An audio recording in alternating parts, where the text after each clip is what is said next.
Assalamu alaykum. İstiqlal televiziyasining aziz ko'ruvchilar. Sog'lom hayot programmasining yangi sonini ko'rishinglarni qizg'in qarshi olamiz. Men programma riyosatchisi Subinur Ömerjan. Aziz ko'ruvchilar, bu son programmamizda yaqinda Xitoyda yamrab ketgan o'pka yollig'i virusining xatiri va navbatda Turkiyada yamrab ketgan zukam virusi haqida Ankara Yıldırım Beyazıt Üniversitesi o'qituvchisi doktor Nametcan Mehmet muallim bilan suhbatda bo'lamiz. Nametcan muallim, qimmatli vaqtingizni chiqarib programmamizga qatnashib berganligingiz uchun ko'pdan ko'p rahmat.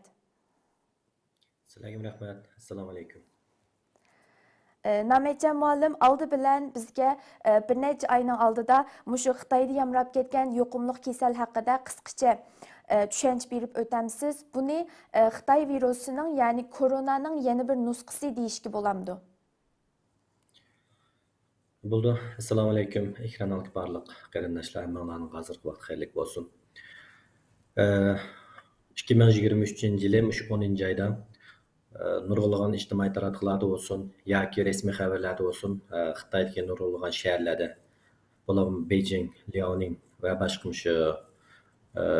shaharlarda doktorxonalarda nurg'ulg'an kasalliklarniki olib ketgan, bo'lapmi kichik bolalardagi yuqumli kasalliklarniki normaldan bekrak ko'p olib ketib, dunyoni vasvasga soldi, endishga soldi. Chunki 2019 yılı ahırda Xitoy virusiniki paydo bo'lishi, uningki ma'lum mezgilgacha uningki oshkorlanmaganligi yoki doklad bermak sabab tufaylidan shu yerlik yoda shu davlat xarakterli yuqumli kasalliklarniki dunyo xarakterli yuqumli kasallik aylanib ketib, dunyoni 2-3 yil vasvasali solib nurg'ulg'an ziyon keltirganini hammaylar bilamiz. Bu sababdan dunyo yana shunga o'xshash kasallik modu yoki yangi bir xil kasallik bo'lish ehtimoli bo'lishi mumkin. Yana dunyoga yer shari xarakterlik xalq sog'lomlik masalasi aylanib ehtimoli bo'lishi mumkin deb endish qilib, bu to'g'risida nurg'unilgan talash tortishlar va shu dunyo sayyor tashkiloti va Xitoy hukumatiga nurg'ulg'an besimlar bo'ldi. Bu kasal to'g'risida tafsiliy ma'lumot berish kerak ekanligini. Undan keyin Dunyo sayyor tashkiloti bu to'g'risida Xitoyning rasmiy holda uchur talab qildi. Mush kasalliklarning nima ekanligi va shu Beijing va Liaoningki bolalar doktorxonasiga kelgan kasalliklarniki shu kasallik natijasi, diagnozi bo'lapmi, shu tajribaxonadan chiqqan natijasini Dünya Səhiyyə Təşkilatı'na ivetişini ve bu doğrusu da Dünya Səhiyyə Təşkilatı'na grupniki qaytını görüp çıkıp bu kesilge hakikaten mi xatarlik mi yoki adette qishda yuz berayotgan kasallik mi degandek ahvollar yuz berdi. Undan keyin 11 oyninki 13-i deymi xatolashmasam. 11 oyning 13-i xalqaro kelgan bu besimlar sababidan Xitoy Səhiyyə Təşkilatı'niki mas'ullari muxbirlarga rasmiy bayonot berib, bu kasalliklarniki normal qishda yuz beradigan o'pka yollig'i yoki shu zukam ekanligini, faqat bu kasallikniki shu Xitoy virusi bo'lgan tadbirlarni bekor qildigandan keyin havoning sovishi bilan raqam ko'payib ketganligini e'lon qildi. Lekin bu tushuncha nurg'ulg'an kasb ahlini qoyil qilolmadi. Nima uchun degan chog'da bu Xitoy virusiga elib berilgan tadbirlar Xitoyda emas, dunyoning miqyosida asosan bekor qilindi. Va qish fasli Xitoyda emas, nurg'ulg'an davlatlardan bo'ladi. Havoning sovishi hamma yerda yuz beradigan normal bir tabiiy ahvol. Bu boshqa davlatlar bu qadar bo'lmagan tursa nima deb Xitoyda bunday ko'p bo'lib ketadi deb bu xil savol ko'paygandan keyin Dunyo Səhiyyə Təşkilatı rasmiy holda Xitoyningki shu munosabatli materiallarni va uchurlarni yetkazishni talab qildi va talab qilgandan keyin u yerdagi bir nima gruppa kasb ahlilari buni ko'rib chiqish orqali, tabiiyki bu ko'rib chiqqan narsalar asosan Xitoyniki ta'minlagan materiallar, uchurlarga asosan qarab chiqdi. Qarab chiqib, haqiqatan bu ayrim bir kasal emasligi, doim yuz beradigan qish faslda yuz beradigan kasallik ekanligini qarab chiqib, uni Dunyo Səhiyyə Təşkilatı rasmiy bayonot berdi. qo'rqilishga tegishli bo'lmagan bir masala ekanligi, Xitoyda bergan bu yuz berayotgan bu kasallikniki haqiqatan shu qish faslida yuz beradigan yuqumliq kasallik ekanligini degandan keyin va dunyo har holda burunga qaraganda andish biroz pes aysimi, lekin halam Xitoyga bo'lgan ishonchining tuvan bo'lish sababidan endish qilayotgan, ya'ni shu masalasida texmo izlanishga tegishli ekanligini da'vatgan ba'zan kasb ahllari va yoki bo'lmasa davlatlarmi bor.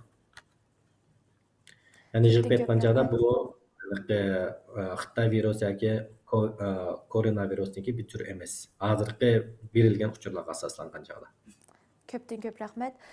Nametcan doktor muallim, bu yuqumluq kasalning Xitoydan boshqa Osiyodagi va Yevropadagi ba'zi davlatlardami ko'plab ko'rilganligi bayqalgan. Sizningcha bu kasalning yana shu koronavirusiga o'xshash dunyo miqyosida yamrab ketishdek bir xavfi bormi?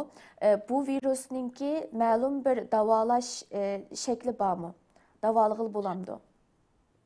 Agar Xitoyning bergan material ta'minli materialga asoslangan chog'da, Dunyo səhiyyə təşkilatının bergan bayoniga asoslangan chog'da bu kasallik asosan shu qish fasli bo'ladigan davlatning hammasida doim deydak yuz berib turgan kasallik yoki bizning xalq tilida bilinayotgan zukam yoki bo'lmasa cho'chqa zukamim deb ataladi. Bu asosan har qishda yuz beradigan ahvol. Agar haqiqatan shu kasallik bo'lib qolsa, unda boshqa davlatlarda doim yuz berib turadi. Kontrol qilish tamoman mumkin. Chunki hamma davlatlarniki bu kasallikka qarta tadbirlari va tajribasi va davolash usuli bor, o'lchamlik. Shunlashqa buni kontrol qilish mumkin, lekin bayaman degandek Xitoy virusi sababidan Xitoyga bo'lgan ishonch dunyoda asosan bek tuvallab ketdi. Chunki bu Xitoy virusi Wuhandan chiqqandan keyin hukumatniki ma'lum maqsadlargacha buni oshkorlamasligi, maxfiy tutishi sababidan bu yer shari xarakterlik sog'lomlik masalasi aylanib ketdi. Buni hammadan bildi. Bu to'g'risida nurg'un talash tortishlar bor. Hatto Xitoyga davo etish, to'lam to'latish degandek masalalar o'tirib qo'yildi ba'zan davlatlarda.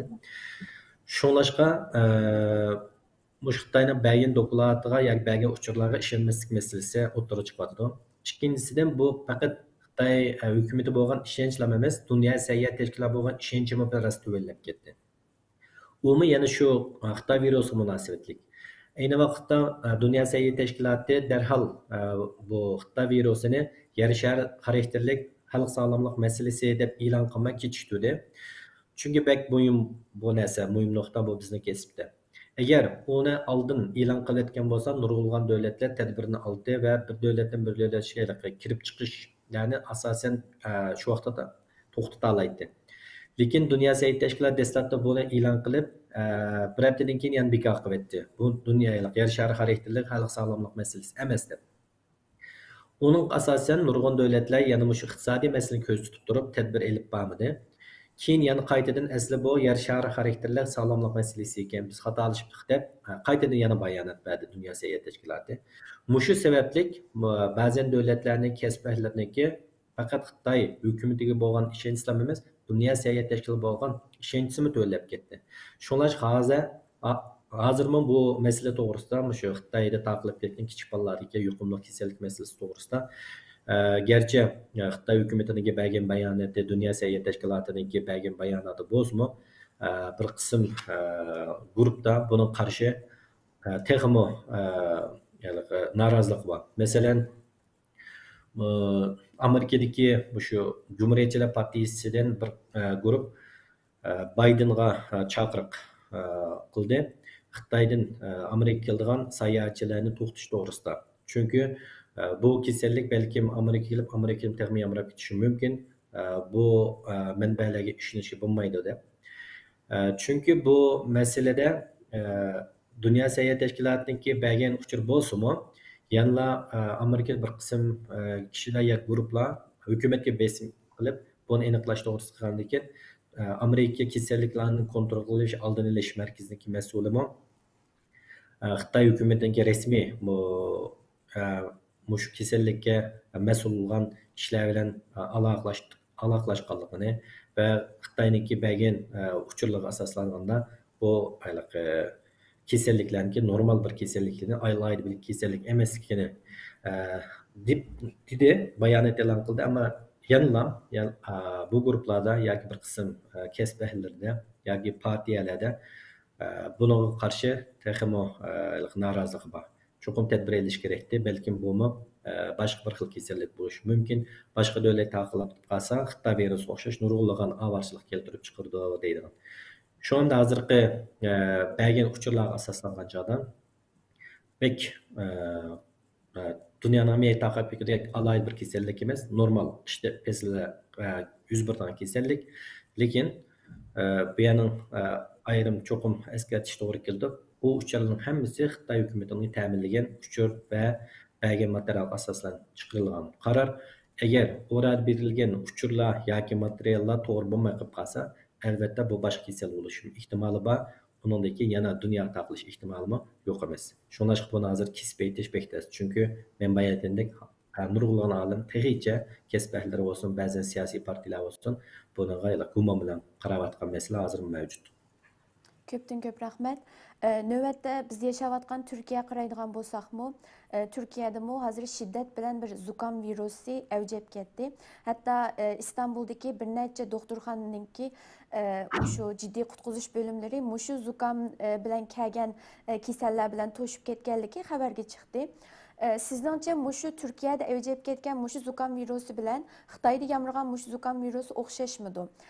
Bu zukam virusininki kichik bolalarda va yashanganlarda ko'rilamdi. Agar bulardimi ko'rilsa, xatiri qanchalik bo'ladi?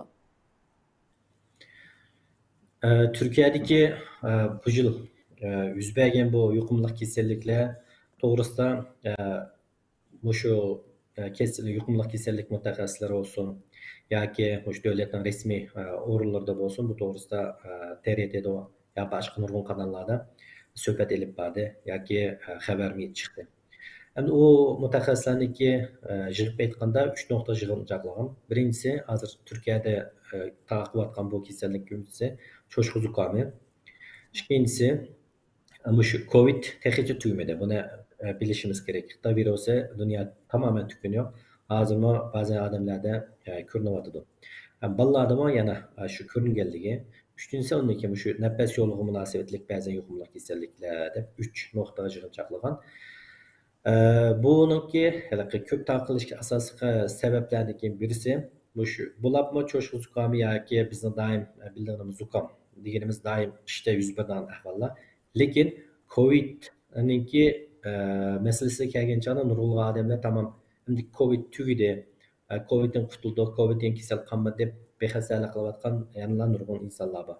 Amaliyotda Covid tamoman tugmadi Xitoy virusi. Yana yuqumlayotgan insonlar bor doktorxonada. Faqat burunqa qaragan chog'da yuqumlanish nisbati biroz astilganlik uchun buni davlat organlari kunlik yoki oylik shaklda doklad qilmoqda. Shu doklad qilmagan demak bu kasal yo'q degan ma'no kelmaydi. Shuni buni diqqat qiladigan masalalardan birisi.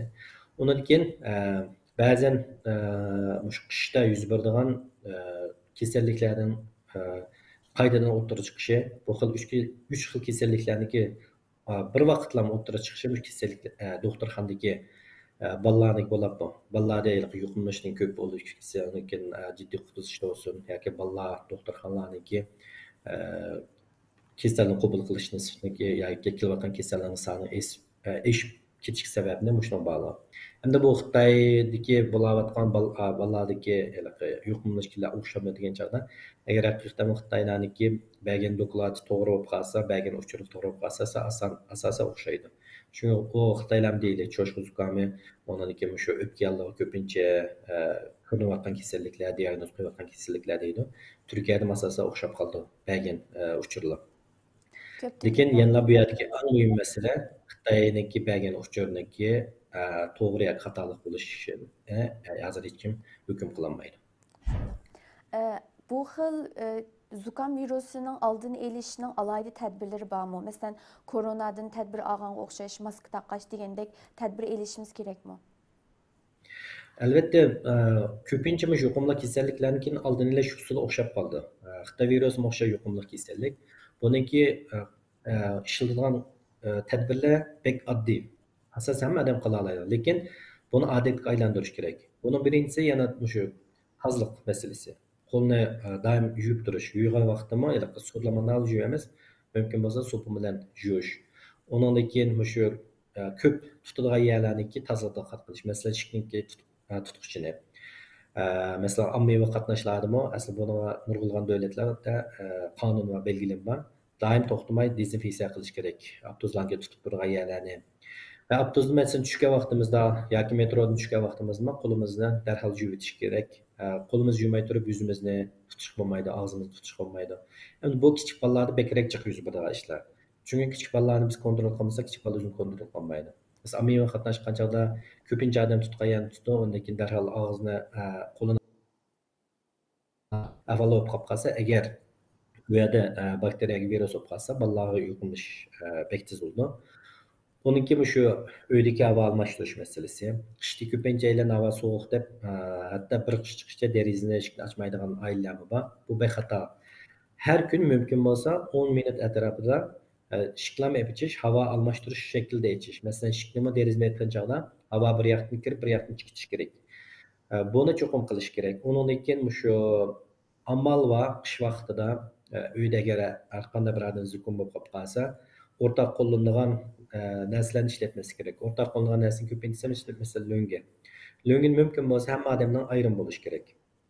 Chunki qacha, undan keyin shu qo'shiq degan narsani asosan tomoq yeb bo'lgandan keyin yuyildi, shunga buni cho'ng masala chiqmaydi. Ammo lo'ngin bilasiz, har kuni yuyadigan ish yo'q. Ahvol qarab turib yuyildi, shunga shu bo'libmi uyda ishlatilgan lo'ngalarni ayrim ishlatish kerak. Undan boshqa shu ko'chalarda Turkiyada bilasizlar, ishchi bilan mushuk bekchiq. Kichik bolalarning ko'pinchisi ishchi bilan mushuklarni o'ynaydiganga, siylaydiganga qaraq, buni mumkin bo'lsa qish vaqtida bo'lsin, yoz vaqtida bo'lsin yaqin keltirmasi kerak. Chunki ko'chadagi ishchilar yoki mushuklarning ko'pinchisida hozir qaraydigan bo'lsak, o'sha vaksina urilganlik qilmaymiz. Vaksina urilgan ishchilar bo'lib qolsa, qulqida halqidek narsa uni bilalaymiz. Lekin qulqida halqi yo'q ishchilar bek ko'p. Shunga bunga alohida diqqat qilish kerak. Yana bir muhim masala, hozir oldimizga dushanba kuni maktab ya'ni boshlandi. Zukum bo'lib qolgan bolalar bo'lib qolsa, chuqur maktabga o'tmaslik kerak. Buni maktabdan topilaydi, lekin ba'zi ota-onalar diqqat qilmay o'tib qo'ydi. Chunki maktab shu virus tarqalishdagi eng muhim markaz. Chunki har bir sinfda 20-30 bolalar bo'ldi. Agar bir bolada yuqumli kasallik bo'lib qolsa, maktab borgandan keyin sinfga boshqa bolalarga yuqumlanish ehtimoli intayin cho'ng. Chunki buningga ota-onalar bekki sezgirlik muomala qilib, bolalar shunday yuqumli kasallik bo'lib qolsa, zukam deyli, xalq tilida bo'lib qolsa, amal va maktab o'tmay saqlab bo'lgandan keyin o'tish kerak. Saqlaygandan keyinmi darhallam shu payt o'tmay mumkin bo'lsa so'ngisiga o'sha dezinfeksiya qilgan kichik suyuqlikni selish, undan keyin maskani taqib berish, baliq tapalash kerak. Maktabda maskani ammo chunki boshqalar yuqum qilish mumkin deb. Chunki zukamniki alomati azaygan vaqtda saqay deb qaraymiz, lekin tamoman saqaymaydi. Yana virusni tashishi mumkin, tamoman saqaymagan bo'lishi mumkin. Bunday ahvol ostida yana boshqalar yuqumlash ahvoli. Shuningdek bu kasallikni oldini olish usuli yuqumli kasal asosan o'xshaydi, bek oddiy. Faqat o'zimiz diqqat qilsak, bu tozalik bo'lsin, undan keyin shu kishilik munosabat bo'lsin. Tamamını Allah'a emanet. Yani biriga muhim narsani unutib qoldim. Shu o'tilgan vaqtda, tushib kelgan vaqtimizda qo'limizda qo'l yog'liq yoki bo'lmasa qog'oz bo'lib qolsa, shuni tutib turib o'tilishimizda tushirishimiz kerak. Chunki o'tilish va tushirish orqali nurg'ulg'an yuqumli kasalliklar tarqaydi. Agar qo'limizda u tozalik qog'oz yoki bo'lmasa qo'l yog'liq bo'lmay qolib qolsa, jaynikimizni chemini tutib turib, o'tilishimizda tushirishimiz kerak. Bu asosan eng ko'p qo'llanilgan oldini olish tadbirlari va asosan hammalar diqqat qilsa qila oladi ishlar. Shundoq. Yeni birisi biz vatandan başlapla odatdagi bir zukamg'imi antibiotik doriga yuguraydigan, undan boshqa 3 kun ya 5 kun o'kul sağızadigan, asma o'kul, mushtaq bir ko'nib qolgan to'q. Lekin Turkiyada antibiotik dorilarni aldirab bermaydi, ham asma o'kulimiz hammaydi ekan. Masalan, dorixonaga kiribmi antibiotik dorilarni o'zimiz xohlagancha ololmaymiz. Agarda mush xil zukam virusi bilan yuqumlangan bir odam agar doktor bunun antibiotik dori yezib bermagan bo'lsa yoki asma o'kul sanmagan bo'lsa, o'zi berib qolgancha dorilarni, antibiotik dori ishlatsa bo'lamdi yoki osmokul sağısı bo'lamdi? Buning xatiri bormi? Shunga qanday qaraysiz? Ama sualni bek yaxshi so'radingiz, chunki bek muhim savol demoqchiman shu. Chunki nurg'unlagan xalqda bizlar emas, nurg'unlagan xalqda shunday xato qarash bor. Sal kasal bo'lib qolib qolsam, antibiotik yesam saqlayman, tez saqlayman deydigan. Ana buni tushunish kerak. Masalan, antibiotik nima uchun ishlatiladi, qanday kasallik ishlatiladi deydiganni bilish kerak. Antibiotik mush bakteriya sababidan o'tirib chiqqan yuqumli kasalliklarga foydasi bor. Ammo virus xarakterlik sababini o'tirib chiqqan yuqumli kasallik foydasi yo'q. Bu intayin muhim. Lekin qishda yuz beradigan, o'sha qish faslda yuz beradigan kasalliklarning %80i virus xarakterlik yuqumli kasalliklar. Demak, antibiotik yesimi o kasallik asosan foyda qilmaydi. İkinci mesele hozir shu dunyo miqyosida eng cho'ng evjilayotgan masalalarniki birisi shu antibiotikni qalamqon ishlatish. Hatto ba'zan taraqqiy qilayotgan davlatlarda doktorxonadan yoki doktor yetishmagan ahvol ostidami dorixon bevosita ola oladi xalq. Men kirib bilan antibiotik olaman desa, ular sotadi va xalq o'zini bilgan shakli bo'yicha ishlatadi. Bu intayin xatarlik ham xato. Bu to'g'risida Dunyo səhiyyə təşkilatı olsun, yoki butkul davlatlarniki səhiyyə organlari qo'ldan kelishini qilyotidi. Lekin ba'zan davlatlarniki yanada bu masalani oldini olmaslikqa eng muhim narsa deganda shu kontrol qilish mexanizmligi yaxshi bo'lmasligi sababidir. Masalan, Turkiyada hozir asosan mumkin emas. Dorixonalarga kirib, doktorniki resepti yetishmasa, u yerdan dori ololmaydi. Lekin ba'zan yerlarda bizni anglag'animiz to'g'rimi xatomi uqmayman, lekin shu ko'chmanlar jiq mahalladagi dorixonalarda yana shu ko'chmanlar kelgan vaqtida antibiotikni bir ahvollarni bor ekan. Bizningki qarindoshlarimiz ko'pincha bir yerga yerlashib o'tirishib bo'ladi Istanbullarda. Bunday ahvol ostida shunday yerda dorixona bo'lib qolib qolsa, balkim bizning qarindoshlarga sotgan bo'lishi mumkin. Aynan ahvol sotib qolsa, buni chuqur nima qilish kerak? Telefon qilib, sayyor nazoratiga xabarlantirish kerak. Chunki buni jazosi intayin og'ir. Dorixonalarga, doktorninki yetishmagan resep bo'lmagan ahvolda antibiotik ishlatish qonunga xilof. Endi bu nima uchun xatarlik, nima uchun bunday tadbirlarni oldi degan vaqtimizda bayaman deb o'tib bergandek, hamma kasallikka antibiotik ishlatish bo'lmaydi. Agar antibiotik ishlatish bo'lmaydigan kasalliklarga bu dorilarni ishlatilganda eng cho'ng xatarning birisi shu badanda antibiotik qarshi kuch ishlab chiqildi. Unda bo'lganda keyin antibiotik ishlatish to'g'ri kelgan vaqtda bu dorini ishlatsangiz-mu badanga ta'sir qilmaydigan bo'lib qoldi. Bu intayin xatar.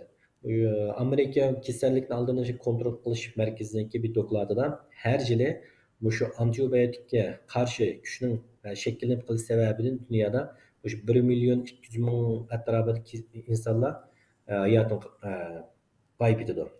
Ya'ni o'lib ketadi. Demak, 1.200.000 odam oz odam emas. Buning hammasi shu antibiotikni qalamqon yeyillik sababini o'tirib chiqayotgan masala. Demak, bu masala intayin cho'ng bir masala. Dunyo xarakterlik masala.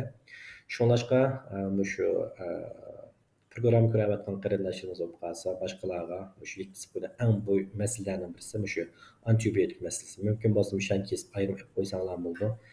Chunki bizning xalqimizning intayin og'ir. Istanbulda hatto xafalaydigan, mana antibiotikni yetishmadi doktor yoki bermin deydigan ahvollar bor. Bu antibiotik og'riq to'xtatish to'g'risi emas. Bu intayin xatari bor. Ondan keyin ba'zan qarindoshlarimiz hatto bo'lakdan shuni telefon qilib, shuni epasulta deydigan larni ko'rdim. Bunda eppalan narsamiz shunlash antibiotikni agar doktor ko'rib, sana mushni yezbirma ishlat desa, shuni kelib ko'rsatib bo'yicha ishlatish kerak. 3 kun, 3 kun, 5 kun, 5 kun. Ondan ortiq hech kim yana bo'lmaydi. Chunki bu bayaman degandek boshqa odatga normal dorilarga o'xshamaydi. Shunlash buni alohida sezib bilishimiz kerak. Va yana bir toplaydiganim mana shunda Uyg'urlar bizning qarindoshlar ko'p o'rtoqlashgan mahallalarda dorixonalar agar shu doktorniki resept bo'lmagan ahvolda dorini sotgan ko'rsak, chuqur buni xabar qilishimiz kerak. Bo'lmasa bu odatga aylanib qolsa, mening bildiganim o'sha suriyaliklar ko'p o'rtoqlashgan rayonlarga ba'zan dorixonalar sotar ekan buni. Bu bizning o'zimizning xalqimizga nurg'ulg'an ziyon ekildi. Albatta nurg'un odamlar "Islam ishi mo'minmi" deyish mumkin. bu işim olmaganlık bir ay ikki ayda o'ttirib chiqmaydi. Ma'lum bir mezgildan keyin o'ttirib chiqadi. Undan keyin haqiqatan bizning antibiotik dori ehtiyojimiz bo'lgan vaqtda bu dorini yesakmi, kar kelmaydi. U kar kelmaydi degan gap bu vaqtda bizning yeyishimizda tegishli bu dorini yemaymiz, yegan holatda foyda qilmagan ekan, kesilimiz intayin yig'ilishib ketadi. Köptün köp rahmet. Yeni birge mesela balı imtivatkan ayallar yoki hamildar ayallar adette doğru içenmeydi. Muşundaq ahval aslida yoki bu xil virus bilan yuqumlangan hamildar ayal yoki balı imtivatkan ayal bo'lsin yoki normal zukam bilan yuqumlangan bo'lsin, qandaq qilib ziyansiz bir şekilde saqlayıp gitalaydi? Hamda homildor ayollar olsun yoki bolani imtiyotgan ayollar bo'lib qolib qolsa, dorini yesa bo'lmaydi degan narsa tushuncha xato. Ahvoli qarab turib, yana dorilar berildi. Hatto antibiotikmi kerak bo'lib qolsa berdi. Ammo dorilarning turi bek ko'p. Ba'zi dorilar va haqiqatan homildor ayollarga imtiyotgan ayollarga berishga bo'lmaydi. Lekin doktorga borsak, ahvoli qarab turib, shu onaga yoki imtiyotgan bolaga ziyni eng tuvan bo'lgan dorilarni ashla yezib berdi. Shunlashqa bu homildor ayollar yoki süt beriyotgan analar bo'lib qolib qolsa, eng muhim narsa bayaman degandek qalamqon dori emaslik kerak. Qo'shnim mani berib deb baqay yoki ma tavsiya qilib deb baqay degan ahvollarni qat'iy sodir bo'lmaslik kerak. Bularmi bizningki qarindoshlarimizda albatta bu yaxshi niyati. Qo'shnisi tilab qolsa, turmushga chiqib meni u ham dori olsang ichib qaraysan ya degan ahvollar bo'lib qolsa. Bu bexato ish. Chunki u doriniki vaqti o'tmadi, uni uqmaymiz. Undan keyin bu dori haqiqatan shu bizningki yaqinlarimizga, do'stlarimizga, qo'shnimizga foyda bo'ladimi, buni uqmaymiz. Hatto ba'zi vaqtda xato dori bo'lib qolsa, qarshi tarafniki ig'ir darajada ziyonkashlikka uchrash sabab bo'lishi mumkin. Shunga shu xil ahvol bo'lib qolib qolsa, yana shu ayollarniki doktorxonaga berib ko'rinish orqali doktorning tavsiyasiga kelgan dorini yesa bo'laveradi. Ammo homildor ayollar yoki sut emtiyotgan ayollar kasal bo'lib qolib qolsa, dori ish butunlay xato, yeyish bo'lmaydi degan narsa xato. Şunaq, köptün köp rahmet. Növbətdə bayanmı siz dəb ötkəndək Türkiyə taqılıvatqan muşu zukam kiçik ballarda cıqraq körülüb etibdi. Əmdə bu kiçik ballarda muşu zukam virusu bulup saqayğandan keyin bunun yeni başqa əks təsiri körülüb mağamdı keyinmi? Bu asosan shu davolashga munosabat. Agar bolalarda shunday ahvol yuz berib qolsa, darhol doktor berib, doktorningki tavsiyasi bo'yicha davolash ilib berib saqaysa, bu asosan keyingi cho'ng ergashma kasalliklar yuz bermaydi.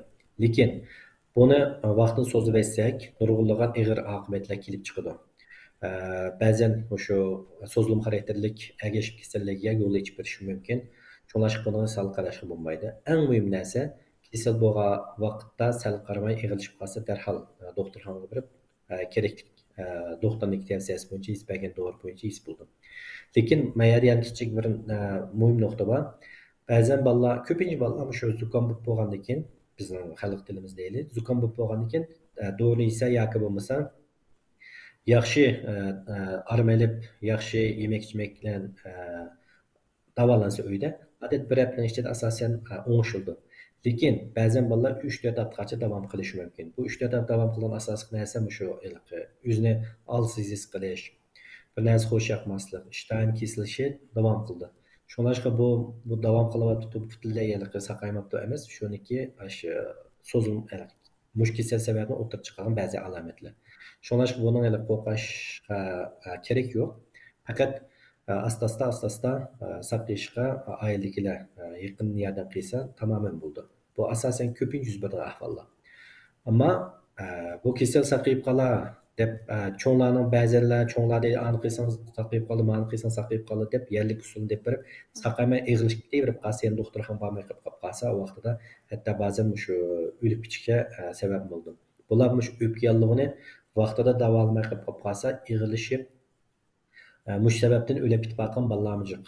Dunyo sog'liqlik tashkilotiga dokladida xatolashmasam shu o'pka yollig'ini saqlayib vaqtida davolamay ba'zan kasalliklarga yo'l ochib bir sababidan har yili shu 750 ming atrofida bola o'lib ketadi.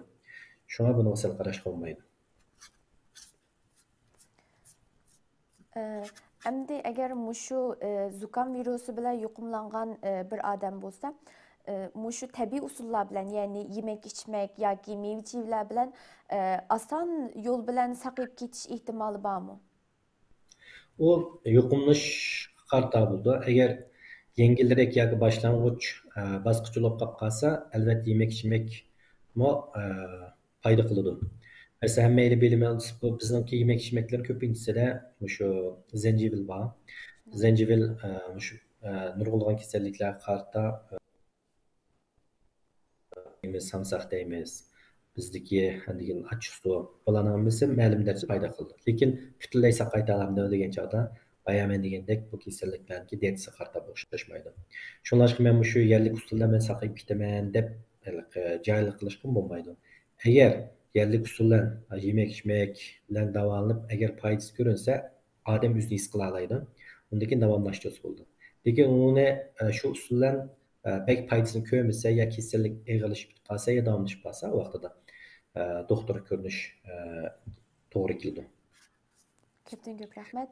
Nametcan muallim, endi her qandaq doktor bolsun yoki her qandaq bir sağlamlık yetekçisi bolsun, hemmisi çoqum immun gücünüz yaxşı buluş kerak deb immun gücünü aşırışniki yollarını deydi. Sizningcha immun gücümüzni qandaq qilganda yuqori ko'targili bo'ldi? Muşun qandaq tavsiyalaringiz bor? Endi immuniy sistemimizni kuchli tutish bütün kasalliklarga qarshi turishning eng aqalli savat. Ama bunu nurg'ulg'an odamlar bek sal qaraydi yoki bo'lmasa buni diqqat qilmaydi. Bular shu taraqqiy qilayotgan davlatdagi kishilarning ko'pinchasida ta kasal bo'lib qolmag'icha hech qanday tadbir olmaydigan ahvollar bor. Amaliyotda shu bizning cho'nglarda maqol tamsillar bor. Suv kergichi to'g'on sal deydigan. Shunlar kasal kelishdan burun biz oldini olsak eng yaxshisi. Bu Dünya Sağlık Teşkilatı olsun hammasi o'xshash. Mesela bizning kasbniki ana prinsipi shu. Kasallikni oldini olish, kasal kelishdan burun tadbir olish kerak. Bu tadbir qanday bo'ldi deganda shu immuniy sistemimizni kuchlantirish. Immun sistem qanday qilib kuchlantiramiz degan buning prinsipi oddiy. Birinchisi shu yemek içmekka diqqat qilish, ya'ni shu sağlamlık foydasi bo'lgan yemek içmeklarni iste'mol qilish. Bu qanday degan vaqtimizda shu eng ko'p shu vitaminlar, minerallar shu sekko'ktat, meva-chevit ko'p. Shunlashqa sekko'ktatlarni ko'proq iste'mol qilish, meva-chevit ko'proq iste'mol qilish. Mesela hozir vitamin D bilimiz ko'pinchimiz shu ishxonalarda ishlayotganligimiz uchun yerda o'ylab olganligimiz bizning o'tirisa bilan sirtida vaqt o'tkazilgan soatimiz 2 soat atrofida bo'lmasligi mumkin. Ko'pincha aylandik bekor ishxona ishlayotgan bo'lib qolsa. Sirt ishlayotganlarniki ayiramiz. Bunda olganlik uchun hozir shu dunyo xarakterlik eng chong masalalarning birisi nima desam, shu vitamin D-niki kam bo'lishi. Vitamin D kam bo'lgan vaqtida buni to'liqlashga to'g'ri keldi. Unda vitamindan to'liqlaydigan nurg'ulg'an shu yemek ichmeklar bor. Buni internetdan qarindoshimiz axtarib chiqdi. Masalan, buningki doim biz iste'mol qila oladigan narsadan birisi shu so'min, iliq. Hozir Turkiyada bilsizlar, go'shtniki basin, qizil go'sht deganimiz qo'y go'shti, kal go'shtniki basi intayini o'rlab ketdi. Ammo shu biliq go'shti, qizil go'sht, kala yoki qo'y go'shti qarag'ancha yana qimmat emas. Hem biliqniki go'shtniki inson bo'lgan foydasi intayin ko'p. Masalan, vitamin D-niki manbasi bor. Masalan, shu so'min biliqni ko'proq iste'mol qilib bas bo'ldi. Sho'rib qilsa bo'ldi. Undan keyin duxab ketib pishirsa bo'ldi. Usul pishirish usulini qarab turib, ballari qaysi yaxshi yalsa shu xil usulda pishirib ba'zi bu eng yaxshisi. Undan boshqa yeshil sekko'ktatlarning intayin ko'p foydasi bor. Masalan, palik deymiz. Ondan boshqa Turkiyada shu yeshil turdagi o'tli bek ko'p. Buni ko'pincha biz iste'mol qilamiz oila, buni ko'proq iste'mol qilish kerak. Meva-chevada bularni qish vaqtimizda shu apelsin bek yaxshi. Apelsinning tarkibida vitamin C ko'p. Shunlashqa apelsinni ko'proq iste'mol qilib bersak, bu shu qish mezgilidagi bo'lib qolish ehtimoli bo'lgan kasallikni oldini olishga bek chong foydasi bor. Ikkinchisi shu harakat. Harakat kichik bolalarga shu, cho'nglarga shu. Hozirgi cho'ng masalalarning yana birisi harakatsizlik. Ko'pincha ya ommaviy qatnashishni ishlatamiz, ya o'zimizning shaxsiy mashinani ishlatamiz.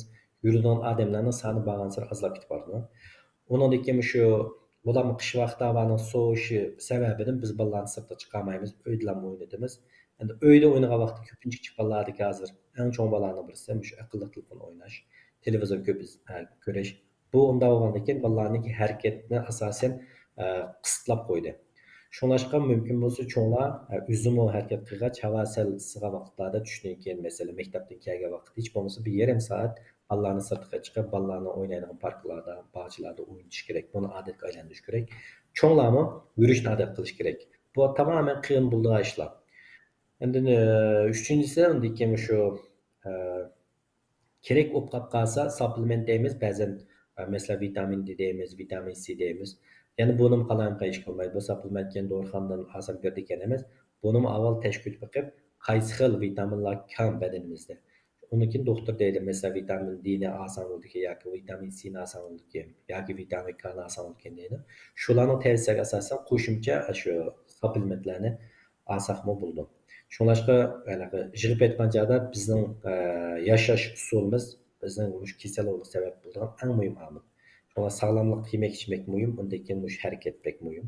Agar mushuni diqqat qilsak asosan nurg'ulg'an kasalliklarning oldin tamoman olib Doktor Nametcan muallim, köptün köp rahmet. Nayt yaxshi söhbət bo'ldi. Qimmatli fikirləriniz üçün köptün köp rahmet deytimiz. ko'p rahmat. Hörmətli görürmənlər, Sağlam Hayat programmasının bu sani muş yerdə ayaqlaşdı. Kilər sanda görüşkicə aman bulunlar. Allah'a emanet.